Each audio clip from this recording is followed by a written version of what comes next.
Once the knee is locked, your hips act like a fulcrum, and his leg acts like a lever, multiplying any force you apply.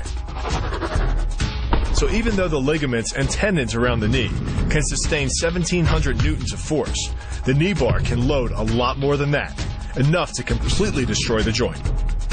To do that, the Marine pushes his opponent at a location above the center of mass, while using his sweeping leg to create a tripping point, which is below his opponent's center of mass.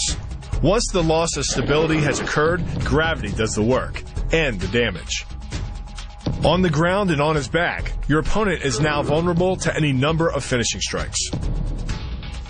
Working much like a nutcracker, your forearm and biceps apply pressure to your opponent's carotid arteries.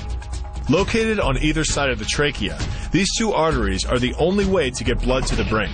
It can take less pressure than squeezing an orange to stop the flow of blood to the arteries. And with no blood flow, the brain shuts down almost instantly. Fight over. The key to the double is to hit your opponent below his rib cage, which knocks him off his center of gravity. Wrapping your arms around his legs prevents him from regaining it. Your forward momentum, coupled with the upward thrust of your hips, gets your opponent airborne. Driving him to the mat can yield over 3,000 pounds of injury-producing force. That's like dropping a 20-pound bag of cement off a 9-foot ladder onto someone's chest. The key to the sprawl is sliding your legs backward, while leaning in and locking your hips at the same time. This forces your opponent's center of mass beyond its stability zone. Coupled with the downward thrust of your forearms, he's now supporting your entire upper body with the back of his neck and head, which leaves him face down on the mat, vulnerable to any number of attacks.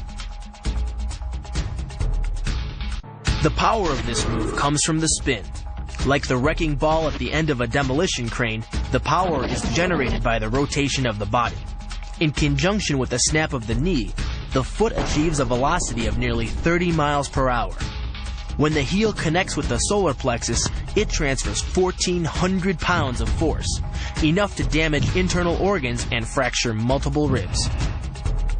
The move gets its power from the pressure exerted by your legs. The first leg imparts pressure to the carotid artery.